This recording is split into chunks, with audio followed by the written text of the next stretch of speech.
Bismillahirrahmanirrahim. Assalamualaikum warahmatullahi wabarakatuh.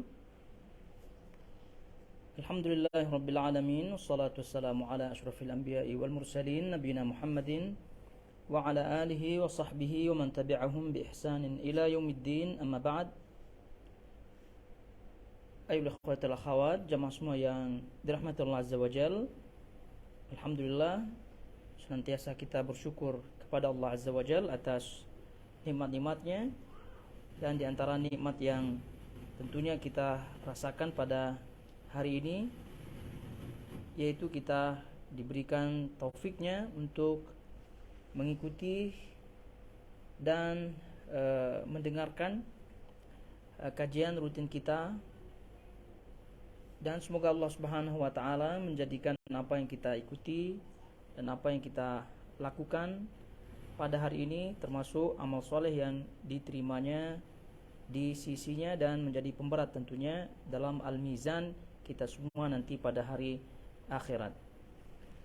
Taib jamaah semua yang dirahmati Allah Azza wa Jal, kita sekarang akan melanjutkan bahasan kitab Minhaj Al-Muslim yang ditulis oleh Syekh Abu Bakar Jabir Al-Jazairi rahimahullahu ta'ala.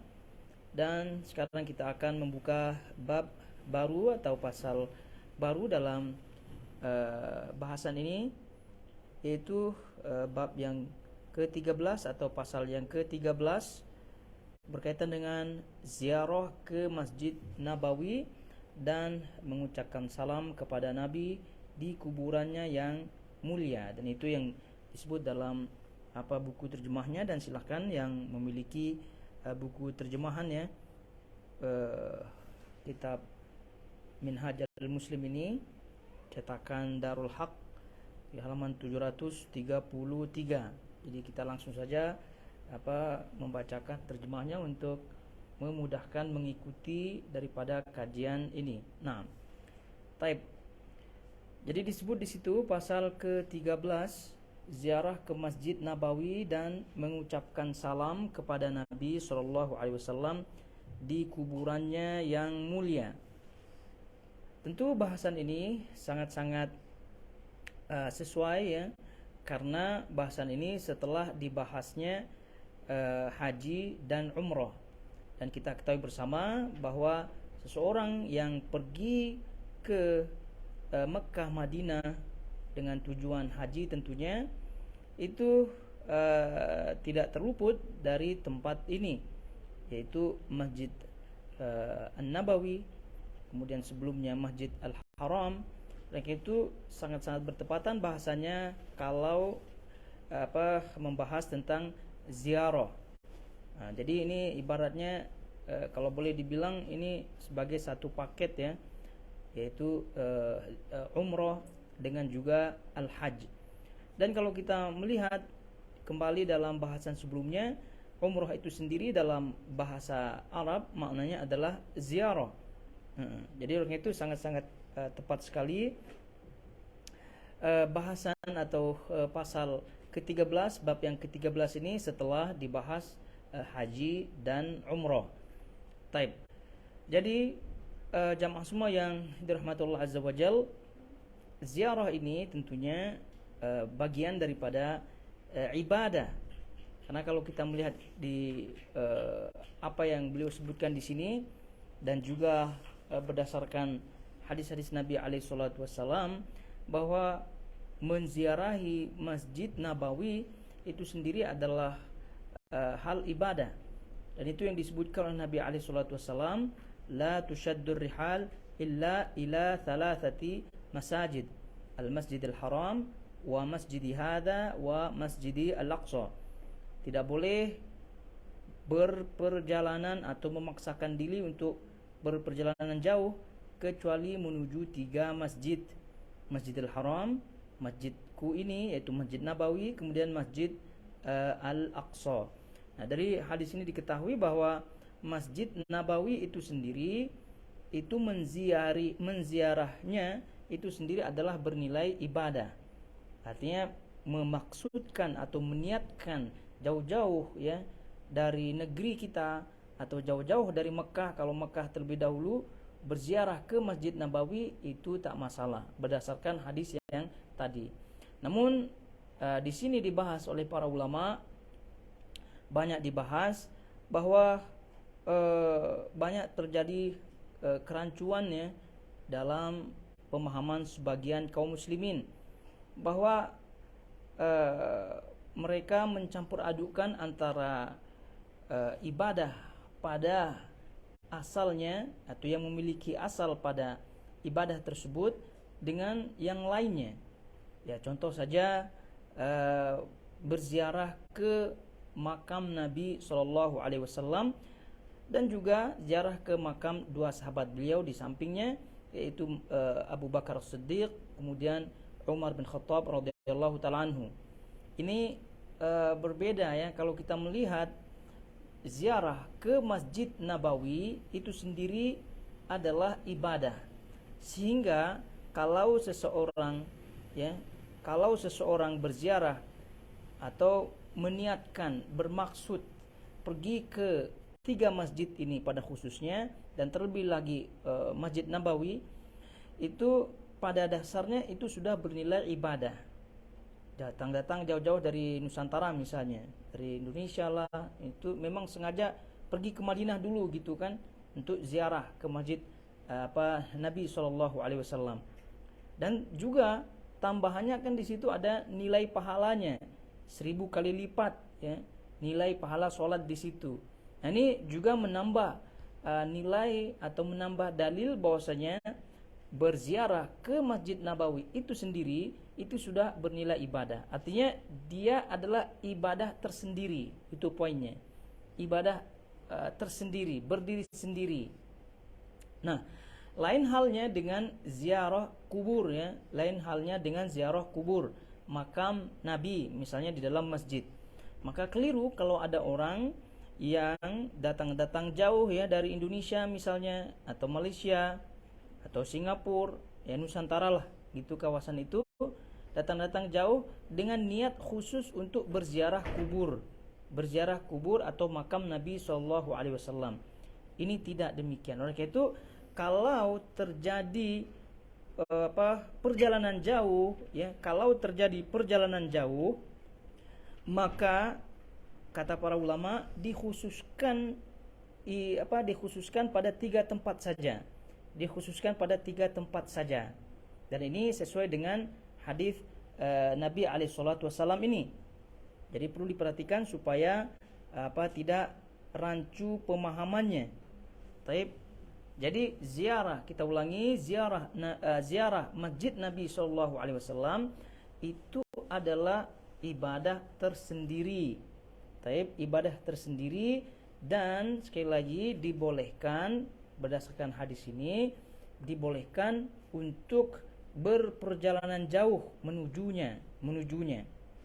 Adapun ziarah kubur atau makam Nabi SAW, maka ini sungguh pun ziarah kubur itu pada asalnya adalah ibadah ya, tapi berkaitan dengan berperjalanan jauh ya, mengambil atau memerlukan perjalanan jauh untuk menuju ke kubur tersebut, maka ini tidak boleh. Nah, sekali lagi berdasarkan hadis yang tadi kita baca, la tushaddur rihal illa ila thalathati masajid, tidak boleh perjalanan jauh ya diambil kecuali menuju 3 masjid. Oleh karena itu kata para ulama, berkaitan dengan tempat, maka tidak boleh pergi ke tempat yang jauh-jauh, tempat yang jauh-jauh untuk niat ibadah kecuali yang 3 tempat ini saja. Jadi oleh karena itu hatta masjid saja ya, hatta masjid. Kalau itu adalah niatnya masjidnya sudahlah niatnya jauh, masjidnya jauh, kemudian memerlukan bekal khusus dan seterusnya. Nah, walaupun ke masjid saja, kecuali masjid yang ketiga ini, sebagian para ulama menyatakan tidak boleh. Nah, misal ini juga kerancuan ya pada sebagian kaum muslimin, ada di masjid, ada di ada di Madinah ya, ada di Madinah itu kan banyak masjid-masjid yang bersejarah. Ada namanya Masjid Qiblatain contohnya. Ya, ada yang namanya Masjid Qiblatain. Nah, Masjid Qiblatain itu tidak disebutkan ya di dalam ziarah-ziarah atau di dalam hadis Nabi Shallallahu alaihi wasallam. Ya, tentang keutamaannya tidak ada. Nah, lalu kemudian sebagian kaum muslimin yang jauh-jauh datang ya pergi ziarah ke Masjid Qiblatain. Maka ini menyelisihi kalau kita melihat hadis Nabi SAW yang melarang untuk mengambil perjalanan jauh gitu. Ya, kecuali kalau tidak ada niat tidak ada niat ibadahnya ya, tidak ada niat ibadah. Jadi maksudnya adalah ada sebagian kaum muslimin yang pergi ke masjid tersebut dengan niatan tertentu ya, dengan niatan tertentu. Ya, misal niat untuk iktikaf lah di situ, atau niat ada pahala lebih di situ, ada niat keutamaan lain di situ, maka ini yang tidak dibolehkan.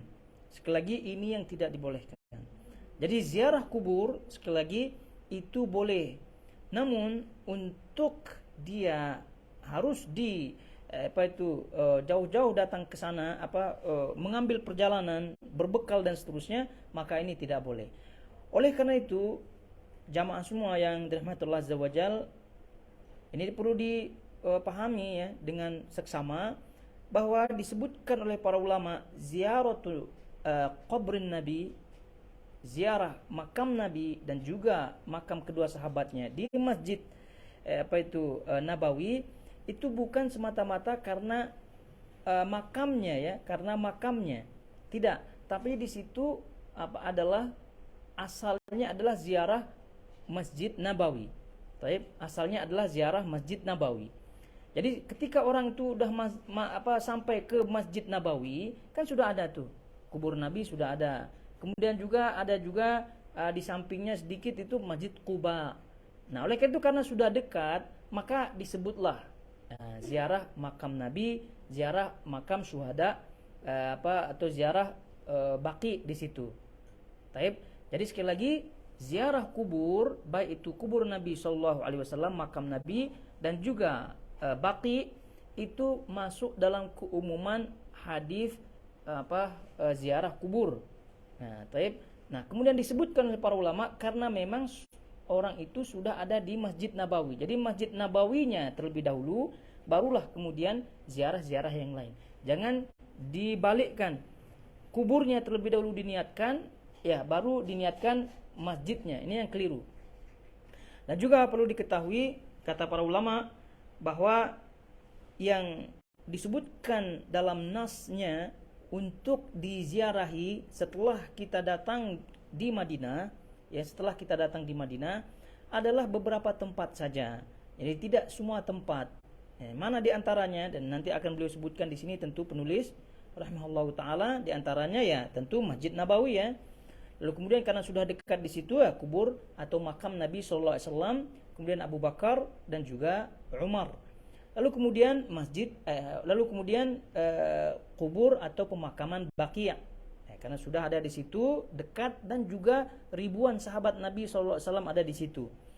Nah, lalu kemudian juga kata para ulama dianjurkan untuk berziarah karena sudah ada di Madinah ya, dianjurkan berziarah ke Masjid Quba, dan Masjid Quba ini memiliki keutamaan khusus dan Nabi sallallahu alaihi wasallam pun sengaja pergi ke situ.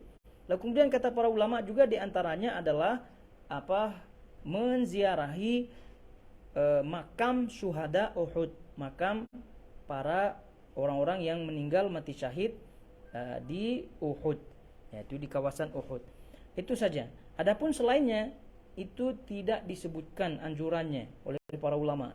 Nah, tadi kita sebutkan tidak Masjid Qiblatain atau tidak makam-makam yang lain dan seterusnya, tidak. Nah, ini yang harus diketahui. Jadi oleh karena itu jangan sampai seseorang mencampur adukkan antara ibadah dan juga yang tidak ibadah. Dan perlu juga kita ingatkan di sini bahwa hendaknya jamaah haji dan juga jamaah umroh itu hendaknya betul-betul ketika berangkat pergi haji, pergi umroh dari daerahnya, itu hendaknya meniatkan lillahi ta'ala, niatkan ikhlas lillahi ta'ala. Ya, niatkan murni untuk menjalankan ibadah haji dan ibadah umroh saja. Itu yang menjadi poinnya. Jangan dicampur-campurkan lagi dengan hal-hal yang lain. Karena ada sebagian kaum muslimin yang bahagia gitu kan, pergi umroh dengan travel fulan gitu. Rupanya kebahagiaannya itu tidak murni. Kebahagiaannya itu kenapa? Karena travel yang dia pakai tersebut itu memfasilitasi atau memiliki fasilitas tour atau pergi ke ini, pergi ke ini, pergi ke ini gitu. Bahkan ada sekarang nauzubillah gitu ya.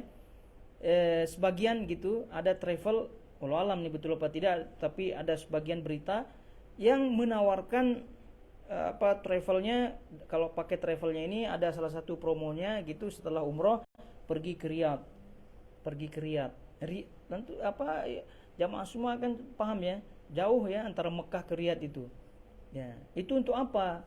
Konon untuk melihat Ronaldo main bola. Ada itu. Itu muskilah ya, itu muskilah. Ya memang betul lah dia pergi umroh gitu kan. Kemudian tadi kita sebutkan bahwa janganlah kebahagiaan umrohnya itu dinodai gitu kan. Awal-awal sudah ternoda. Jadi kita umroh, yuk kita umroh.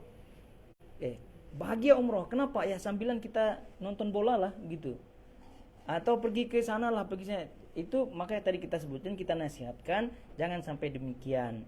Jadi pergi umroh niat lillahi ta'ala, sudah itu saja. Bahagia kita di situ, Allah memberikan taufik kita untuk memberikan jalan kepada kita beribadah kepadanya berupa umroh atau berupa haji. Lalu kemudian ziarah-ziarah yang bernilai ibadah adalah tambahannya, seperti ziarah ke Madinah, Masjid Nabawi, tadi kita sebutkan Masjid Kuba dan seterusnya. Itu dia. Adapun pergi ke sana, melancong sini, dikhawatirkan gitu kan, walaupun itu mubah, dikhawatirkan itu malah merusak pahala daripada umroh tersebut. Karena tidak menutup kemungkinan dari melancongnya tadi gitu kan, tidak menutup kemungkinan di situ ada maksiat, itu tidak. Baik maksiat secara langsung maupun maksiat yang tidak langsung, dari pandangannya lah, dari tutur katanya lah, dari niatnya lah dan seterusnya. Jadi kayak itu karena sudah jauh-jauh datang dari negeri, kemudian telah membayar mahal dan seterusnya, maka sepertinya jamaah-jamaah kita harus betul-betul dinasihatkan supaya ini ikhlas lillahi ta'ala. Bentuknya apa? Ya memang murni umroh. Ya kalau memang kebetulan memakai travel yang ada promo atau fasilitas yang demikian ya silahkan saja. Namun ingat, betul-betul dijaga keikhlasannya. Dan kalau seorang muslim yang memperhatikan keselamatan ibadahnya, ya tentu dia akan tidak mau memilih travel yang seperti itu. Nah, ala kulli hal, kita lihat ke buku ya. Disebut di situ materi pertama, keutamaan Madinah serta penduduknya dan keutamaan Masjid Nabawi yang mulia. Ya, ini beliau rahimahullahu taala memberikan penjelasan dengan menukil beberapa dalil bahwa Madinah ini tidak sama dengan tempat-tempat lain, bahwa Masjid Nabawi juga tidak sama dengan masjid-masjid yang lain, sehingga ada semangat untuk pergi ke situ, karena memang sudah berada di kawasan Saudi ya. Untuk saat ini kita sudah berada di Saudi, sudah di Mekah misalnya kalau haji, atau mungkin sebagian jamaah memang sudah pergi Madinah terlebih dahulu.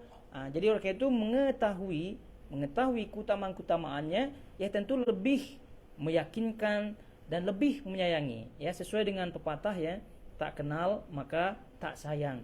Jadi oleh itu kita kenal terlebih dahulu sesuai dengan dalil-dalil yang ada, maka tentu kita akan lebih dan lebih sayang terhadap kota atau Madinah Nabi Shallallahu Alaihi Wasallam.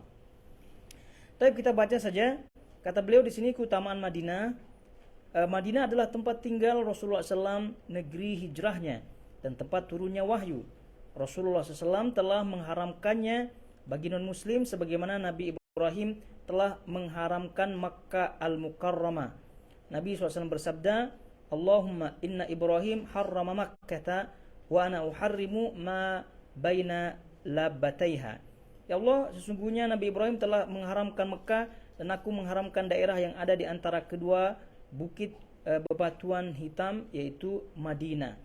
Ya tentu haramnya di sini bukan seperti yang disebut di sini non muslim, karena sebagian kaum muslimin juga kalau di akhir sekarang ini kalau kita melihat ada dengan dibukanya ya Saudi ya, dan dengan dibukanya Saudi itu mudahnya orang mendapatkan visa dan seterusnya. Itu kan banyak kita lihat di berita-berita ada non muslim yang masuk Mekah, masuk Madinah. Itu bukan itu maksudnya. Jadi haram yang dimaksud di sini adalah hurmah, yaitu keharaman seseorang berbuat dosa lebih di situ. Kemudian juga nilai-nilai tambah yang ada di situ. Adapun bagi non muslim ya tak masalah masuk di situ. Karena memang kalau kita melihat dalam zaman Nabi atau di zaman Nabi SAW sendiri, ya di zaman Nabi SAW sendiri kan ada utusan-utusan daripada kaum non muslim di situ. Jadi bukan berarti non muslim haram masuk di situ ya, tidak. Tapi nilai hurmahnya di situ maknanya adalah tidak sama ya, tidak sama Mekah dan Madinah dengan tempat-tempat yang lain. Taib, kemudian al-Madinatu haram ma baina airin ila thawrin faman ahdatha fiha hadathan aw awa muhdithan fa alaihi la'natullah wal malaikati wan nasi ajma'in la yuqbalu minhu sarfun wala adlun la yuqtala khalaha wala yunaffaru sayduha wala tultaqatu luqatuha illa liman ashada biha wala yasluhu lirajulin an yahmila fiha silah liqital wala yasluhu an yuqta'a minha syajaratun illa an ya'lifa rajulun ba'irahu. Nah, ini yang dimaksud dengan haram. Jadi sekali lagi, apa yang dimaksud dengan haram Mekah atau haram Madinah? Ini yang dimaksud sebagaimana yang tadi kita sebutkan bacaan hadisnya, dan kita akan bacakan sebentar lagi terjemahnya. Bukan berarti non muslim ya, bukan berarti haram masuk non muslim. Karena ini penting untuk kita ingatkan ya. Nah, nanti dikiranya salah sangka dengan kerajaan Saudi. Banyak di antara orang yang salah sangka dengan kerajaan Saudi karena tadi disebutkan kemudahan visa masuk di situ sekarang. Akhirnya non muslim yang tadi jalan-jalan ke Riyadh atau jalan-jalan ke Jeddah, pergilah dia ke Mekah atau pergilah dia pergi ke masuk Madinah, bahkan ada masuk di pelataran Masjid Nabawi dan seterusnya. Jadi dibilang kenapa tidak dicegah, kenapa kerajaan Saudi misalnya membolehkan dan seterusnya. Ya asalnya ya anjurannya ya tidak masuk gitu kan. Tapi kalau masuk pun tidak ada larangan dalam nas. Jadi sekali lagi dalam nas tidak ada larangan mereka-mereka yang non muslim tersebut memasuki Madinah atau memasuki Mekah. Oleh karena itu diperhatikan apa yang dimaksud dengan haram dalam hadis tersebut. Kita baca di sini. Madinah adalah tanah haram ya, di antara gunung Ar hingga gunung Thawr. Ini perbatasannya ya, perbatasan mana tempat haram tersebut. Nih, barang siapa yang berbuat zalim, yaitu berbuat kerusakan di dalamnya atau melindungi orang-orang zalim merusak, maka dia pasti tertimpa laknat Allah, para malaikat dan seluruh manusia. Tidak diterima darinya amal-amal wajib maupun amal-amal sunnah. Di tanah itu, maksudnya di Madinah, di tanah haram itu, tidak boleh dicabuti rerumputannya, tidak boleh diburu binatang buruannya, dan tidak boleh diambil barang temuannya kecuali bagi orang yang mengumumkannya. Tidak dibenarkan di dalamnya seseorang menghunus pedang untuk membunuh atau berperang, dan tidak dibenarkan pohonnya ditebang kecuali orang-orang yang hendak memberikannya sebagai makan unta. Ini bentuk keharamannya. Maknanya apa? Maknanya daerah ini tidak sama dengan daerah lain. Kalau daerah Madinah seperti ini tidak dibolehkan, maka di daerah lain dibolehkan. Itu maksud keharamannya, yaitu tidak boleh berbuat zalim dan seterusnya.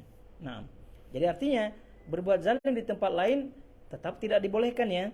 Tapi di Madinah ini lebih lagi untuk tidak dibolehkan. Nah, kemudian selanjutnya Adi bin Zaid berkata, Rasulullah SAW melindungi setiap sudut Madinah hingga setiap tempat perjalanan setengah hari. Daun-daun pohon Madinah tidak boleh dirontokkan dan tidak boleh ditebang kecuali apa yang hendak diberikan kepada unta. Nah, ini bentuk keistimewaannya. Jadi lagi ini adalah makna daripada hurmah atau keharamannya, yaitu bentuk keistimewaannya. Nah, kemudian kata beliau, Rasulullah SAW bersabda, Innal iman la ya'rizu ilal madinati kama ta'rizul hayyatu ila juhriha. La yasbiru ala la'watiha wa shiddatiha ahadun illa kuntu lahu syafi'an aw syahidan yaumal qiyamah. Sesungguhnya keimanan itu akan berkumpul di Madinah sebagaimana ular berkumpul ke dalam lubangnya. Tidaklah seseorang bersabar atas kesulitan dan kesusahannya kecuali aku menjadi pemberi syafaat atau saksi baginya pada hari kiamat, yaitu orang yang sabar dengan kehidupan di Madinah dan seterusnya. Ini adalah mereka-mereka yang akan mendapatkan keutamaan tersebut. Namun perlu diketahui juga jangan sampai setelah mendengar hadis-hadis seperti ini dan ingin mati atau meninggal di Madinah lalu memaksakan diri dan bahkan masuk ilegal, ya, masuk tanpa izin dan seterusnya. Maka ini tentu tidak boleh. Jadi yang dimaksud di sini adalah tinggal di situ dengan izin resmi, ya. Lalu kemudian finansialnya atau ekonominya kurang dan seterusnya, atau mungkin dapat sakit dan seterusnya.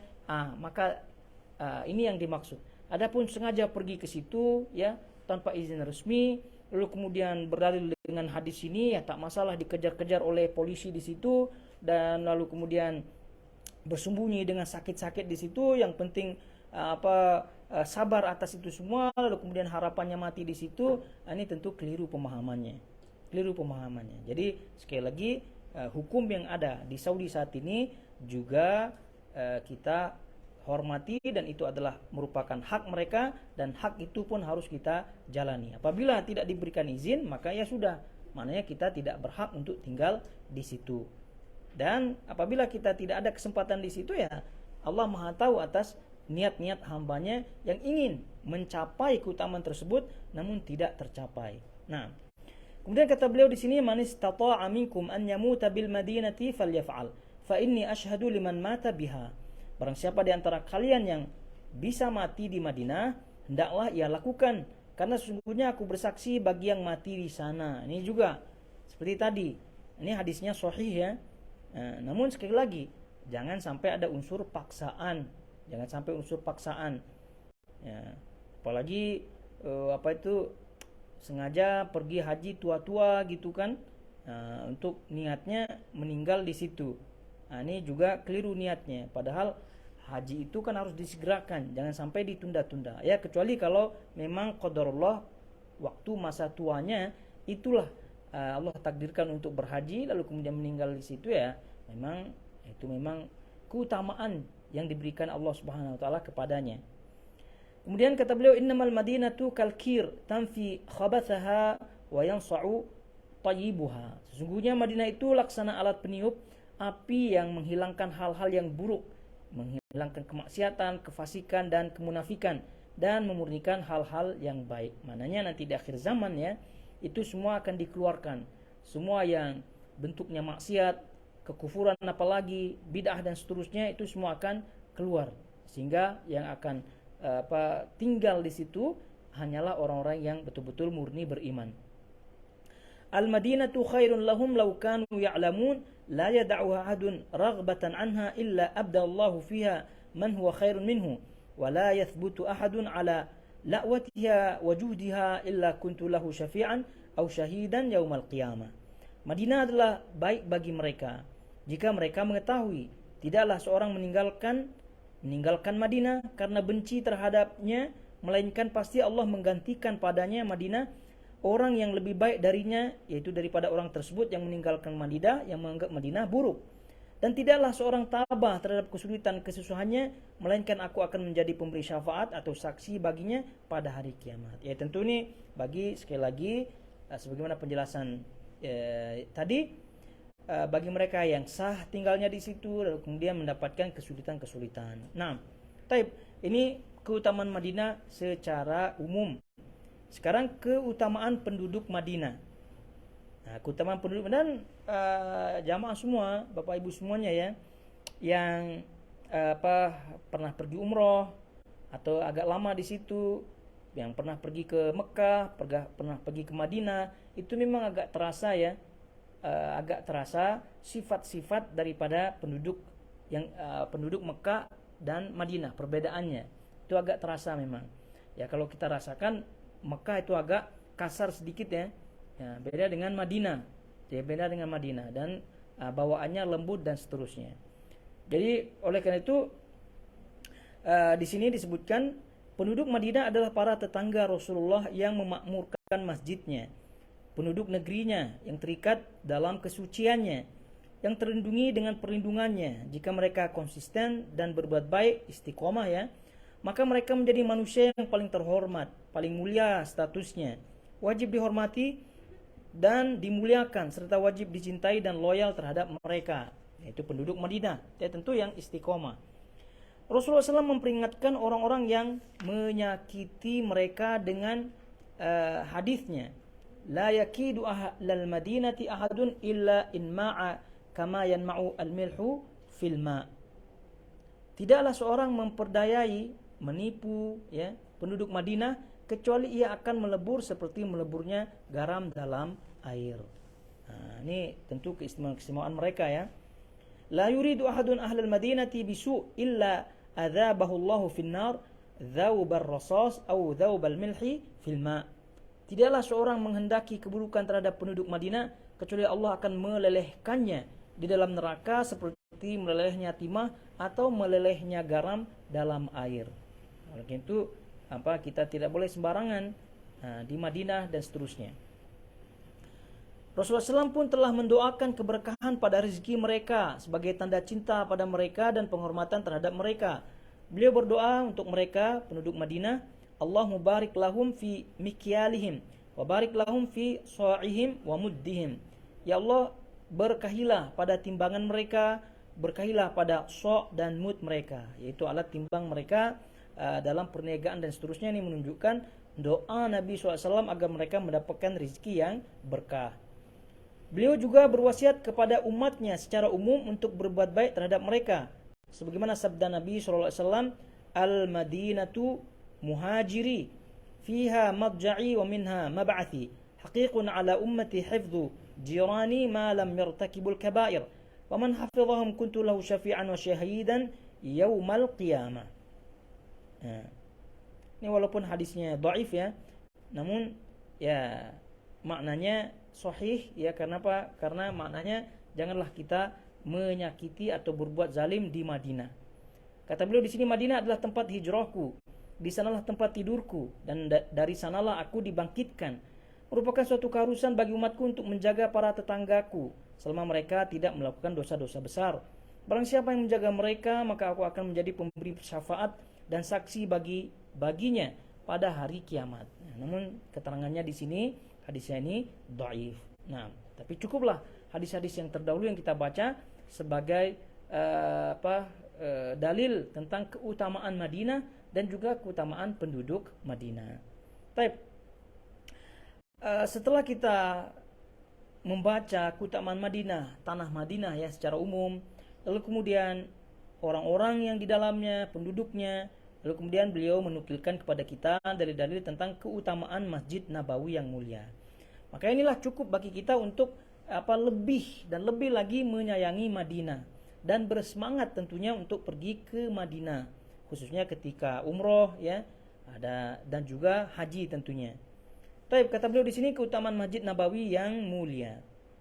Masjid Nabawi merupakan salah satu dari ketiga masjid yang secara jelas disebutkan Al-Quran Al-Karim, sebagaimana firman Allah Subhanahu wa taala, Subhanalladzi asra bi'abdi lailan minal masjidil haram ilal masjidil aqsa alladzi barakna haulahu.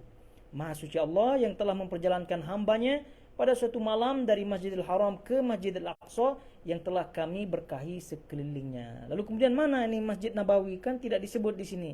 Taib, kita lihat keterangannya. Lafaz Al-Aqsa di sini merupakan isyarat yang jelas menunjukkan pada Masjid Nabawi. Karena Al-Aqsa yaitu paling jauh merupakan isim tafdil dari Al-Qasi, yaitu jauh. Jadi bagi orang yang berada di Mekah Al-Mukarramah, masjid yang jauh darinya adalah Masjid Nabawi. Sedangkan Masjid Al-Aqsa paling jauh adalah Baitul Maqdis.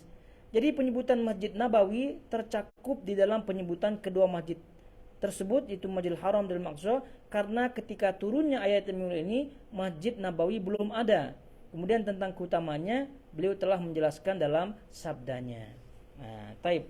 Jadi inilah penjelasannya. Memang tidak disebutkan secara langsung di situ karena memang pada waktu itu Masjid Nabawi ya belum ada ketika Isra dan Mi'raj. Nah, kemudian keutamaannya Nabi SAW bersabda, "Salatun fi masjidi hadza afdalu min alfi salatin fi ma siwahu illa al-masjid al-haram wa salatun fil masjid al-haram afdalu min mi'ati alfi salatin fiha fi ma siwahu." Salat di masjidku lebih utama daripada 1000 salat di tempat lainnya selain Masjidil Haram, dan salat di Masjidil Haram lebih utama daripada 100.000 salat di tempat lainnya. Tapi ini selalu kita dengar hadis ini, dan lagi-lagi hadis ini adalah penyemangat bagi kita ketika umroh, ya, berkesempatan untuk salat di Masjid Nabawi, berkesempatan untuk salat di Masjid Al-Haram, itu adalah nikmat-nikmat yang besar sekali dari Allah Subhanahu wa taala. Maka sekali lagi tadi kita sebutkan, sudahlah janganlah terlalu tergiur ya dengan promosi-promosi dari travel-travel yang tadi kita sebutkan sebagiannya, yang menawarkan ini, menawarkan itu, dari kunjungan ini, kunjungan itu, yang ujung-ujungnya adalah melalaikan, dan ujung-ujungnya justru menghapus ya, naudzubillah, daripada pahala-pahala yang tadi telah dikumpulkan di Masjid Nabawi dan juga Masjidil Haram karena dosa-dosa yang ada di tempat-tempat tersebut. Masjid Nabawi merupakan masjid kedua di antara ketiga masjid yang mana seseorang tidak boleh mengusahakan perjalanan berat kecuali kepada ketiganya, sebagaimana sabdanya, la tushaddur rihal illa ila thalathati masajid, al-masjidil haram wa masjidi hadha wa masjidi al-aqsa.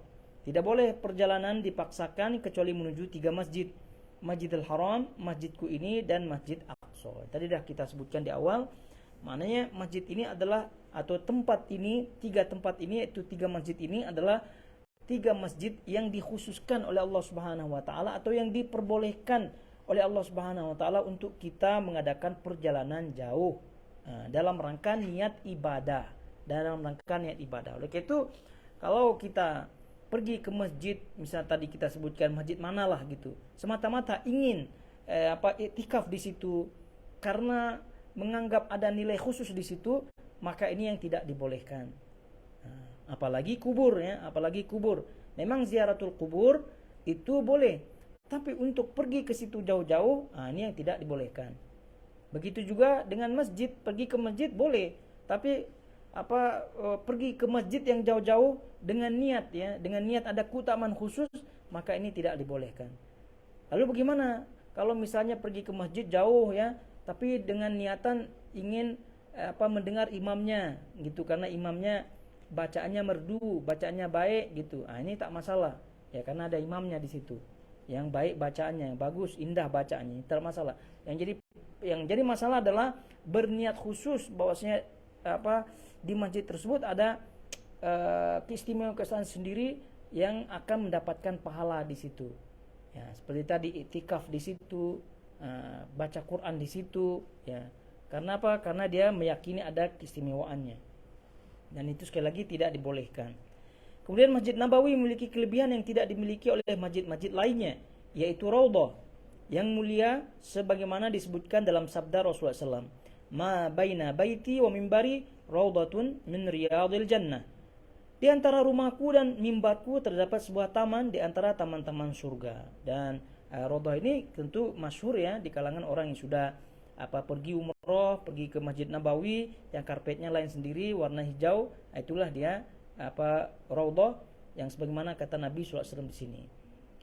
Diriwayatkan pula dari beliau, "Man shalla fi masjidi hadza 40 salatan la tafutuhu salatun kutiba lahu bara'atun minan nar wa bara'atun minal adzabi wa bara'atun minan nifaq."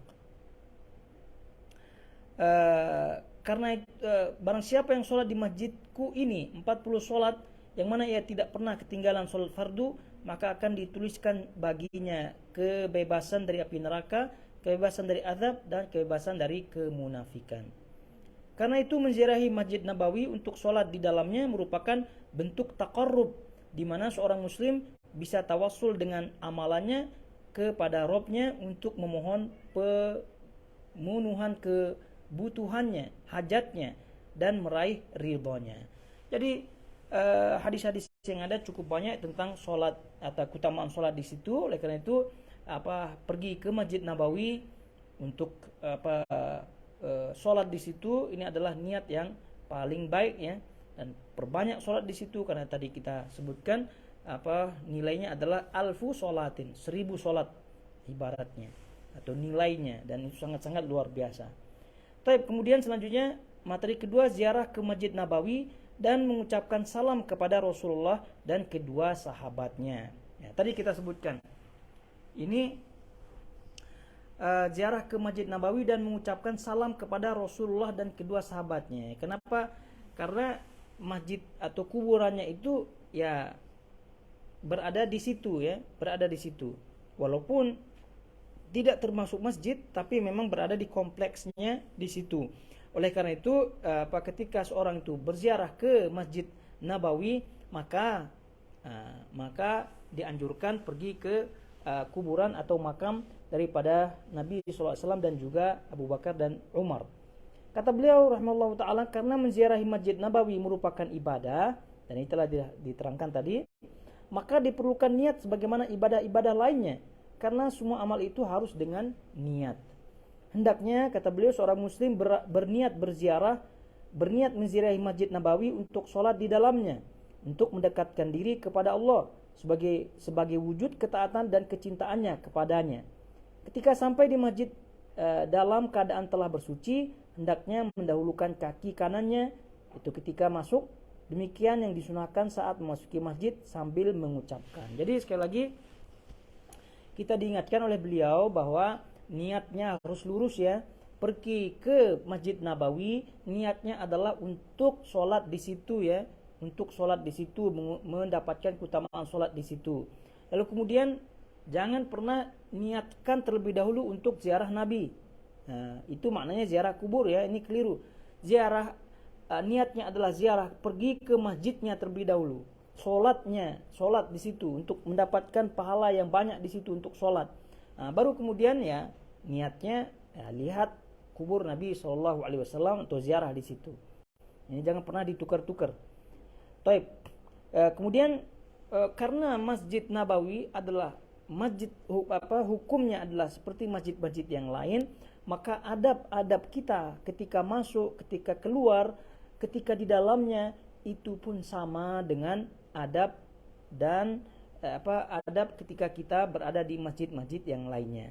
Ya, misalnya masuk dengan kaki kanan, nanti keluar kaki kiri, kemudian berdoa sebelum masuk, misalnya di sini bismillah wassalatu wassalamu ala rasulillah, Allahumma ighfirli dhunubi waftahli abwaaba rahmatik. Itu adalah di antara doa-doa masuk masjid, atau Allahumma iftahli abwaaba rahmatik, itu yang ringan, dan seterusnya daripada doa-doa masuk masjid. Ini juga berlaku ketika kita masuk Masjid Al-Haram. Kemudian kata beliau menuju Raudhah yang mulia. Jika masih ada tempat, jika sudah penuh, maka boleh di bagian mana saja di dalam masjid tersebut. Lalu sholat 2 rakaat atau lebih, kemudian menuju kamar Nabi yang mulia. Ini adabnya. Jangan pula pergi ke Masjid Nabawi, terus pergi ke bab yang langsung di makam Nabi, bab babnya lupa. Yang jelas pintunya itu kalau kita masuk kita terus langsung ke makam Nabi. Nah ini keliru, maknanya ketika itu dia fokusnya hanyalah makam Nabi. Jadi oleh karena itu ini kita niatnya adalah Masjid Nabawi, Masjid Nabi, maka adab-adabnya adalah sebagaimana adab-adab masjid yang lainnya. Tadi dari masuknya, doa masuknya, lalu kemudian sholat tahiyatul masjid 2 rakaat. Sholat tahiyatul masjid sekali lagi 2 rakaat. Nah, karena Masjid Nabawi ini ada tempat khusus yang tadi disebutkan adalah namanya Raudhah, maka kalau boleh ya, kalau ada kesempatan, nah silakan sholat tahiyatul masjid di situ ya. Sholat tahiyatul masjid di situ. Tapi ya karena di saat-saat tertentu ya, bahkan di kebanyakan waktu tidak pernah sepi ya, maka di bagian mana saja untuk sholat sunnah 2 rakaat tahiyatul masjid. Nah, baru setelah tahiyatul masjid barulah pergi ke makam Nabi Shallallahu Alaihi Wasallam mengikuti antrian-antrian yang ada. Ini masalahnya apa? Tadi kita sebutkan masuk di area Masjid Nabawi, lalu kemudian terus masuk ke antrian menuju ke makam Nabi SAW. Ini keliru cara ziarahnya. Taib ya. Jadi mudah-mudahan difahami ini. Kemudian kata beliau, lalu mengucapkan salam kepada Nabi dengan berdiri menghadap ke arahnya, lalu mengucapkan salam kepada Rasulullah Shallallahu Alaihi Wasallam dengan ucapan. Nah itu dia. Jadi ingat ya, kita ulangi adab ini sekali lagi. Ziarah ke Masjid Nabawi ini yang ibadah, dan tujuannya adalah untuk mendapatkan pahala di situ, sholat di situ yang bernilai 1000 pahala. Kemudian setelah masuk di situ kita memakai adab-adabnya, kita laksanakan adab-adabnya, doa, lalu kemudian sholat tahiyatul masjid. Nah baru setelah itu pergi ke makam Nabi SAW. Nah caranya adalah bagaimana kata beliau di sini. Yang pertama adalah mengucapkan salam kepada Nabi dengan berdiri menghadap ke arahnya, lalu mengucapkan salam kepada Rasulullah SAW dengan ucapan. Ya kan kuburannya itu kan, makamnya itu kan berderet di situ, walaupun memang posisi aslinya tidak tidak demikian ya, tapi karena dibuat pintu-pintu untuk sebagai isyarat bahwasanya disitulah posisinya, maka kita berdiri di arahnya, berdiri di arahnya, yaitu dengan membelakangi kiblat, jadinya kan dengan membelakangi kiblat. Nah, perlu diketahui juga adapun bacaan yang beliau sebutkan di sini ya. Adapun bacaan kan ini panjang ini Ibu-ibu ya. Bahwa jamaah semuanya. Di sini kan panjang nih. Assalamualaikum ya Rasulullah, assalamualaikum ya Nabi, assalamualaikum ya khair. Ini panjang sekali. Nah, perlu diketahui bahwasanya bacaan-bacaan seperti ini tidak disebutkan dalam sunnah. Ya, tidak disebutkan dalam sunnah. Bahkan kalau kita melihat perbuatan atau amalan atau apa yang dipraktikkan oleh Ibnu Umar radhiyallahu taala anhu, itu sangat simpel sekali. Jadi Ibnu Umar radhiyallahu taala anhu setelah sholat 2 rakaat gitu kan di Masjid Nabawi, jadi beliau pergilah ke makam tersebut. Jadi beliau berdiri di makam Rasulullah dengan menyebutkan assalamualaikum ya Rasulullah. Dah itu saja. Kemudian dia geser sedikit pergi ke makam Abu Bakar, assalamualaikum ya Abu Bakar. Kemudian bergeser sedikit, assalamualaikum ya abati. Assalamualaikum ya abati. Jadi assalamualaikum wahai ayahandaku, kan bapaknya Umar. Itu saja. Kalau kita melihat apa yang diamalkan atau cara daripada Abdullah bin Umar.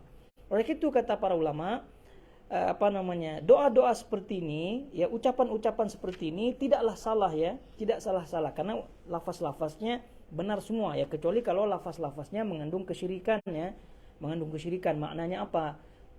Mengandung hal-hal yang mendudukkan Nabi SAW melebihi daripada posisinya. Kadang-kadang ada orang yang berselawat ya, kemudian di hadapan makam Nabi dia berselawat, lalu kemudian salawatnya itu isinya adalah mendudukkan Nabi SAW di atas posisinya sebagai manusia, mengetahui hal yang gaib lah, menyembuhkan penyakit lah, kemudian menyingkap segala hal-hal atau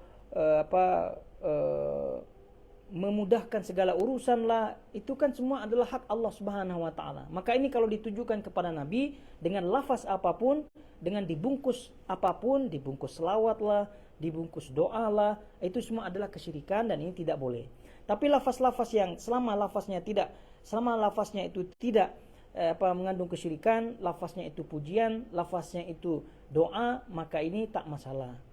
Tidak masalah. Namun di sini juga perlu kita ingatkan bahwa keadaan di zaman dahulu dengan keadaan di zaman sekarang ketika berziarah ke makam Nabi SAW tidak sama ya. Bayangkan, ibu-ibu bayangkan, jamaah semua bayangkan, Abdullah bin Umar di zaman beliau, kira-kira di zaman beliau, di zaman Abdullah bin Umar kira-kira sesak apa tidak makam Nabi itu? Tidak, betul tidak? Boleh kita confirm betul tidak? Karena di zaman beliau, zaman Abdullah bin Umar lah, di zaman sahabat. Ini kira-kira jarang orang pergi ke situ. Kalaupun ada orang di situ, tidaklah desak-desakan. Namun Abdullah bin Umar hanya mengucapkan sedikit ucapan saja, karena memang tujuannya adalah ziarah. Assalamu alayka ya Rasulullah. Dah, geser dikit. Assalamu alayka ya Abu Bakar. Dah. Assalamu alayka.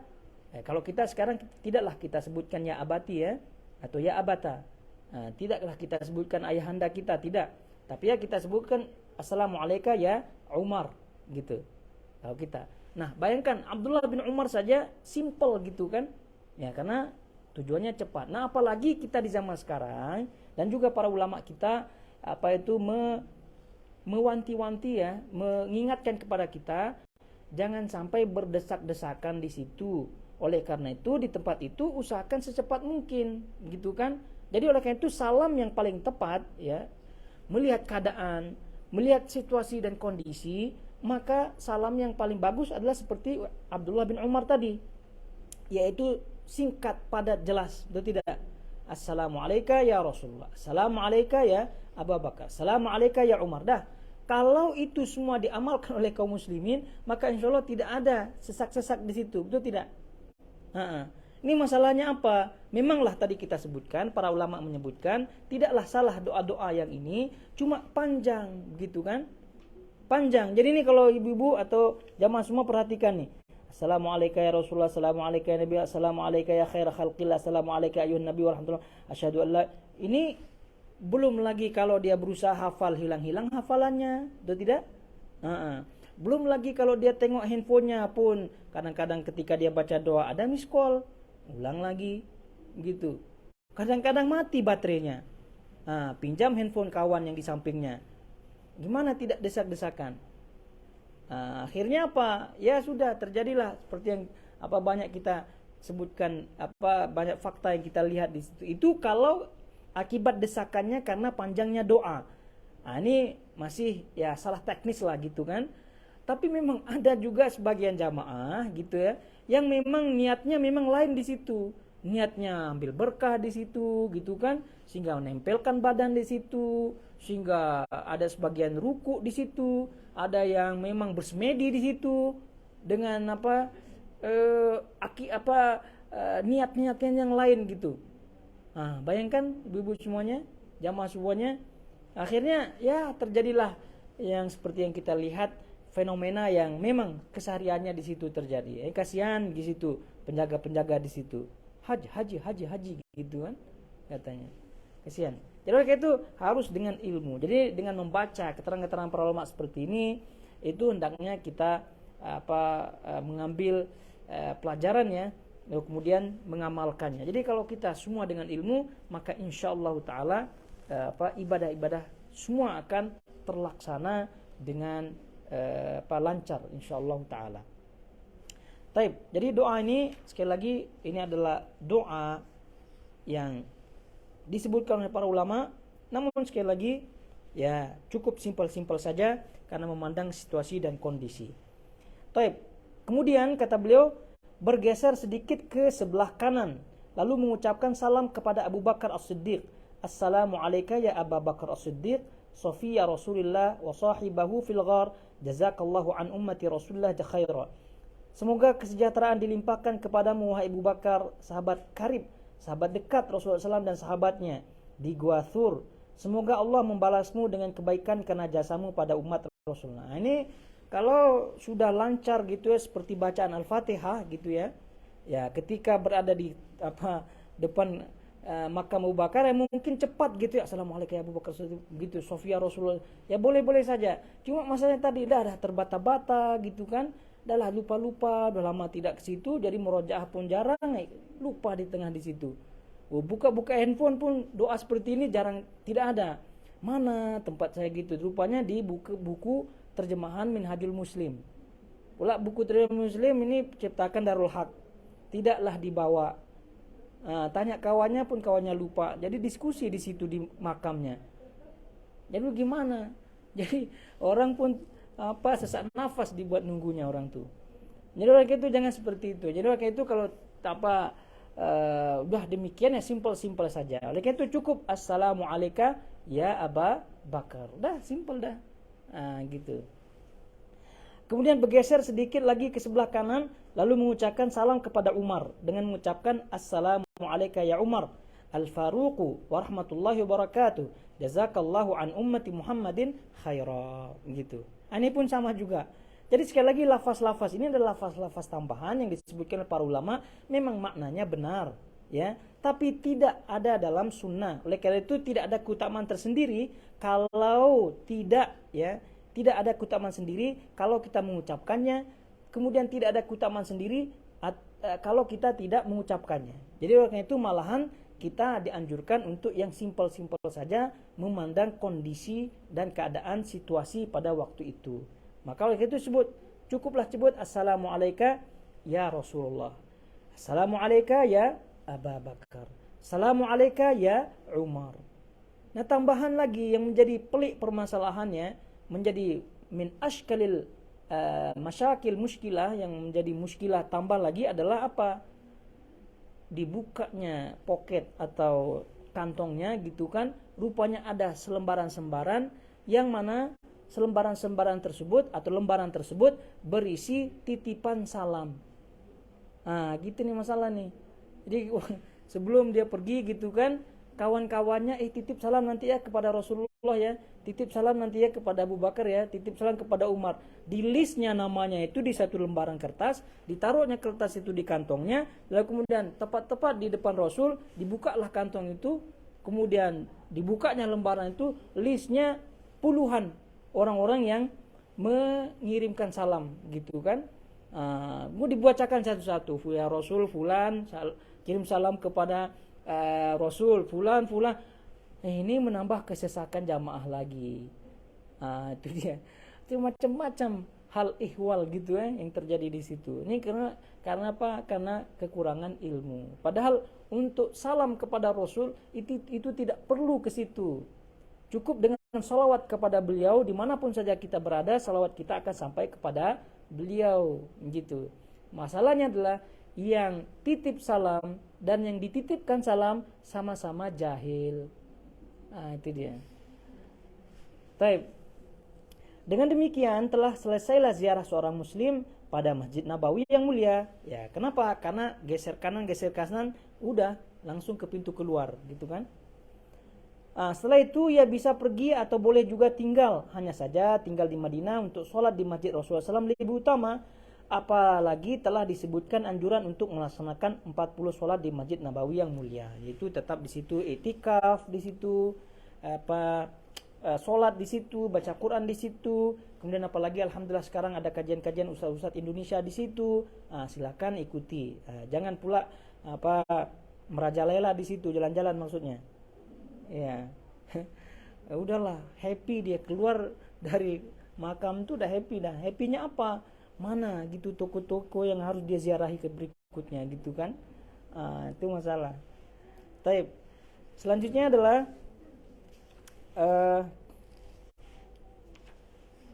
materi ketiga, mengunjungi tempat-tempat yang mulia di Madinah Al-Munawwarah.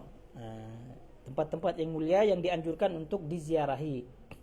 Kata beliau, seorang muslim yang dimuliakan Allah dengan diberikan kesempatan untuk menziarahi Masjid Nabawi dan berdiri dekat kuburan Nabi, serta dimuliakan Allah dengan diberi kesempatan untuk memasuki Madinah, semoga Allah membaikkan tanahnya, maka lebih baik lagi jika ia mendatangi Masjid Quba untuk sholat di sana, karena Nabi pun menziarahi Masjid Quba dan sholat di dalamnya. Demikian juga para sahabat beliau setelahnya. Nabi SAW bersabda, "Man tatahhara fi baitihi wa ahsana tuhur, thumma ata Masjid Quba, la yuridu illa salata fihi, kana lahu ka ajri umratin." Barang siapa yang bersuci di rumahnya dan membaguskan bersucinya, kemudian mendatangi Masjid Quba dan tidak menginginkan kecuali untuk sholat di dalamnya, maka baginya seperti pahala umrah. Karena Rasulullah SAW ya'ti Masjid Quba rakiban wa masyian fayusalli fihi rak'atain. Rasulullah SAW pernah mendatangi Masjid Quba baik dengan berkendaraan maupun perjalanan, lalu sholat 2 rakaat di dalamnya. Maknanya apa? Maknanya setelah kita selesai di Masjid Nabawi, kemudian ya usahalah, kalau boleh diusahakan pergi ke Masjid Quba. Ya, kalau tidak dengan travelnya, ya silakan dengan family-nya naik taksi lah di situ dan seterusnya pergi ke Masjid Quba, dan tempatnya masyhur tentunya. Baik pula menziarahi kuburan para syuhada Uhud. Ini kalau ada kesempatan ya, pergi ke kawasan Uhud ya, kalau tidak silap itu 4 lebih kurang ya 4 kilo ya dari Madinah itu. Masjid syuhada atau makam syuhada Uhud. Sebab Nabi SAW menziarahi kuburan mereka dan mengucapkan salam kepada mereka. Dengan menziarahi para syuhada Uhud memungkinkan untuk menyaksikan gunung Uhud, yaitu gunung yang disebutkan Rasulullah SAW dalam sabdanya, "Uhudun jabalun yuhibbuna wa nuhibbuhu." Uhud adalah gunung yang mencintai kami dan mencintainya. Uhudun min jibalil jannah. Uhud adalah termasuk gunung surga. Itu maknanya apa? Poinnya adalah pergi ke makam syuhada Uhud, poinnya. Ya, karena di situ adalah kawasan gunung Uhud, bukit Uhud. Ya, kita lihat bukit Uhud dan kita kita tahu di situ ada pernah terjadi peristiwa penting di situ. Kemudian juga gunungnya sendiri, bukitnya sendiri adalah dinyatakan oleh Nabi mencintai Allah dan pernah bergetar gitu kan. Tapi perlu diingatkan juga, meniatkan pergi ke atau meniatkan berziarah ke gunung Uhud sendiri, ini keliru. Ya, meniatkan berziarah pergi ke gunung Uhud sendiri, ini keliru. Tapi yang benar adalah meniatkan berziarah ke makam syuhada Uhud. Paham ya? Makam syuhada Uhud. Nah, baru setelah itu ya kawasannya di situ. Pernah suatu ketika terjadi gempa di bawah kaki Nabi. Saat itu beliau bersama Abu Bakar, Umar dan Utsman. Beliau bersabda, itu gempa maksudnya di sini getaran ya, bukan gempa seperti yang kita lihat-lihat di fenomena sekarang ya, yang berskala Richter itu tidak. Ini gegaran gitu, getaran. Kata beliau setelah bergetar, "Uskun Uhud wa darabahu birijlihi, fama 'alaika illa nabiyyun wa shadiqun wa syahidan." Diamlah engkau wahai Uhud. Lalu beliau menghentakkan kakinya, tidaklah di atasmu kecuali seorang nabi, seorang siddiq dan 2 orang syahid. Maka setelah itu getarannya pun berhenti. Kemudian dari itu menziarahi kuburan Baqi, ya, karena Nabi menziarahi mereka dan mengucapkan salam kepada mereka sebagaimana disebutkan dalam As-Sahihain. Karena kuburan itu mencakup ribuan sahabat, tabi'in dan hamba-hamba Allah yang soleh lainnya. Hendaknya mendatangi kuburan Baqi itu, mengucapkan salam pada mereka dengan ucapan sebagaimana halnya ucapan kita kepada kuburan-kuburan yang lainnya, maka sama juga ucapan kita kepada kuburan Baqi ini. Nah, misal kita pergi ke kuburan Abu Hamur ya di sini ya. Ya, ini juga dibaca demikian. Jadi kuburan Baqi itu sama dengan kuburan-kuburan yang lainnya. Nah, kalau kita hanya niatkan dari jauh-jauh pergi ke kuburan Baqi, ini keliru tentunya. Tapi karena kuburan Baqi itu sudah dekat dengan Masjid Nabawi di situ, maka dia anjurkan juga di situ. Nah, kemudian kata beliau di sini dengan mengucapkan assalamualaikum ahlad diyar minal mu'minin wal muslimin antum sabiqun wa inna insyaallah bikum lahiqun yarhamullahul mustaqdimina minna wa minkum wal mustaakhirin. Nas'alullahu lana wa lakum al-afiyah fid dunya wal akhirah. Allahumma ighfir lana wa lahum warhamna wa iyyahum. Allahumma la tahrimna ajrahum wa la taftinna ba'dahum. Semoga kesejahteraan dilimpahkan kepada kalian wahai penghuni kubur dari kaum mukminin dan kaum muslimin, sampai akhir doa ini. Nah, kalau doa ini walaupun panjangnya tak masalah dibaca.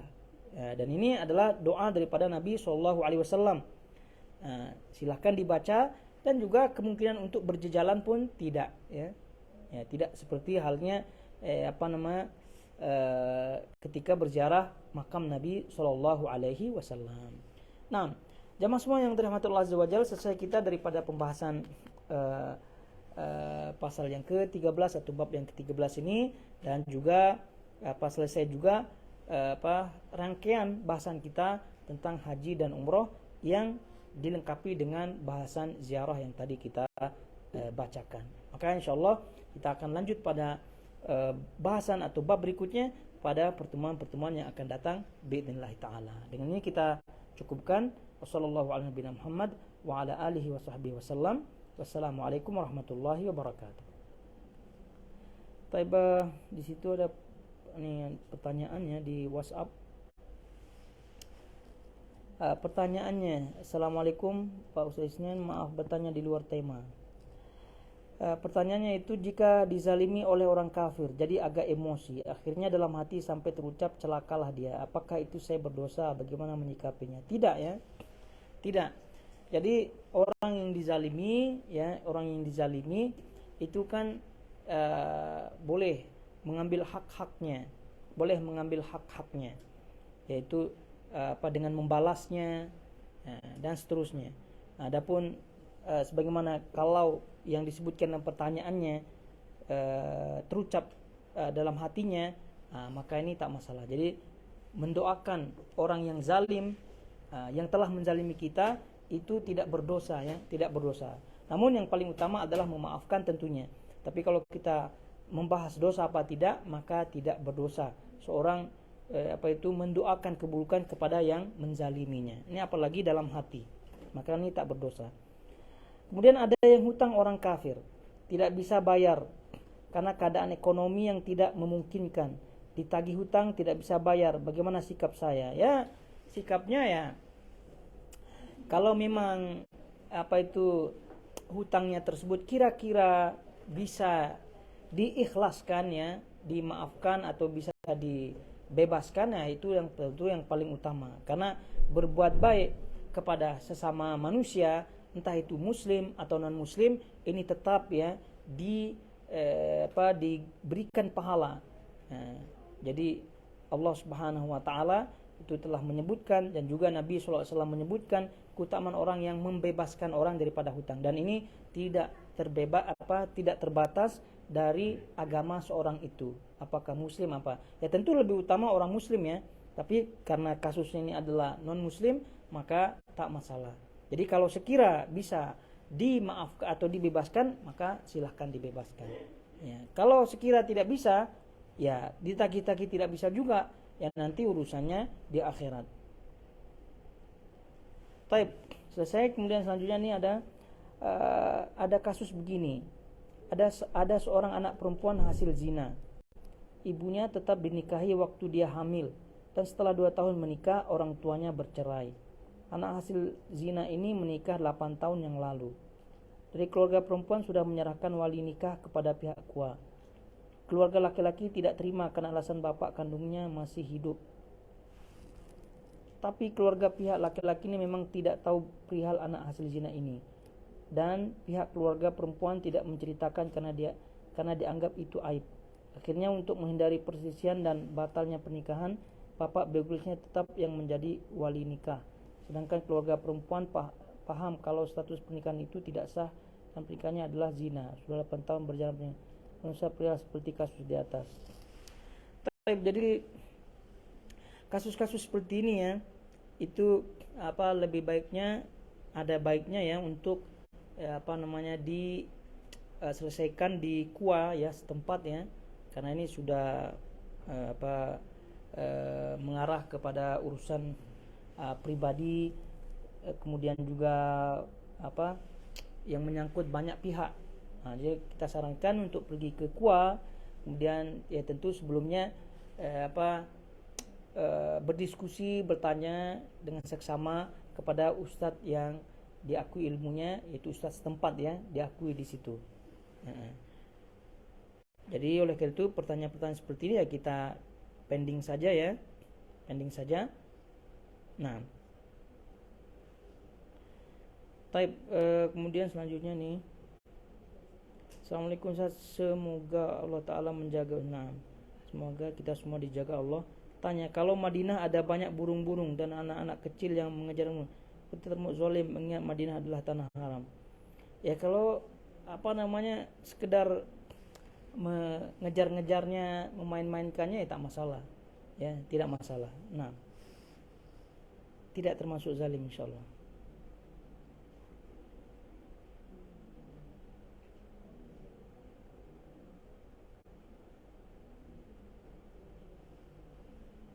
Taib.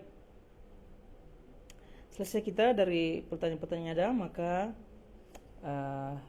kita tutup dengan doa kafaratul majlis. Subhanakallahumma bihamdik asyhadu an la ilaha illa anta astaghfiruka wa atubu ilaik. Wassalamualaikum warahmatullahi wabarakatuh.